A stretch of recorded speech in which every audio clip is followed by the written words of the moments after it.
आज से 10,000 साल पहले बरमूडा देश में हर एक राज्य के बीच लड़ाई होता था। कभी कोई राज्य किसी पे हमला कर देता था तो कभी कोई। हर एक राज्य का एक राजा होता था। पूरे बरमूडा देश का सबसे शक्तिशाली और सबसे ऊंचा राज्य था पीक। पीक राज्य का राजा सबसे अच्छा, दयालु और चालाक था, जिसका नाम था राइस्टार। राइस्टार ने कुछ ही दिन पहले ऑब्जर्वेटरी राज्य पर कब्जा कर लिया था। सबसे ज्यादा दबदबा पीक राज्य का था, क्योंकि उसने ऑब्जर्वेटरी के साथ साथ रिम नाम, बिमा शक्ति, ग्रेवयार्ड और पोचिनोक राज्य पे कब्जा किया था। राइस्टार अपने दिमाग का इस्तेमाल करके किसी को भी अपने कदमों में झुका देता था। लेकिन पीक राज्य के बाद सबसे शक्तिशाली राज्य था क्लॉक टावर। इस राज्य का राजा था सकूरा। इसका नाम जैसा खतरनाक था वैसा ही खतरनाक उसका काम था। उसने भी कई राज्यों पर कब्जा किया हुआ था। पीक और क्लॉक टावर राज्य के बीच सबसे ज्यादा लड़ाई होता था और इस दोनों के लड़ाई का कारण था फैक्ट्री राज्य। फैक्ट्री राज्य सबसे अमीर राज्य था, लेकिन बरमूडा देश में सिर्फ फैक्ट्री ही ऐसा राज्य था जहाँ कोई राजा नहीं और कोई जनता नहीं। बस वहाँ महंगे महंगे मशीन्स थे जिसका उपयोग बहुत होता था। फैक्ट्री पर कब्जा करने के लिए ही सब राज्य एक दूसरे से लड़ते थे, लेकिन पीक राज्य ने सबको धूल चटा दिया था। सिर्फ क्लॉक टावर राज्य पीक से नहीं डरता था। एक दिन राइस्टार ने अपने राज्य के बीच बैठक लगवाया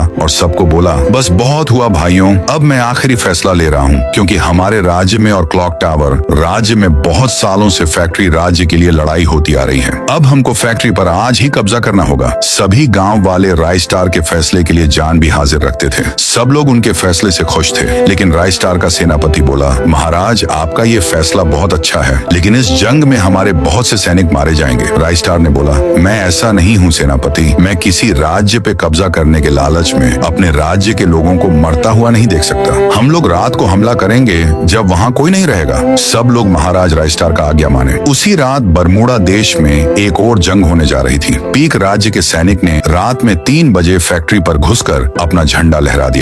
ये बरमूडा के इतिहास में पहली बार हुआ कि किसी राजा ने जंग भी लड़ा हो और किसी एक आदमी को खरोंच भी न लगा हो। अगले दिन जब क्लॉक टावर की जनता सोकर उठी तो उन्होंने देखा कि फैक्ट्री के चारों तरफ पीक राज्य के सैनिक थे। सब लोग हैरान हो गए। सभी लोगों ने सोचा कि राइस्टार एक कायर है जो आधी रात को हमला करता है, लेकिन राइस्टार वैसा नहीं था। वो अपने राज्य की जनता की जान बचाने के लिए ये समझदारी वाला फैसला लिया। पूरे देश में राइस्टार की चर्चा हो रही थी। ये वीडियो इस कहानी का बस एक छोटा सा प्रीव्यू था। अभी पूरी कहानी बाकी है। ये कहानी इतना अच्छा होने वाला है कि आप लोग बहुत खुश हो जाओगे। इसीलिए अगर इस वीडियो पे 1000 लाइक और 500 कमेंट आ गया तो इसका पूरा मूवी मैं अपलोड कर दूंगा।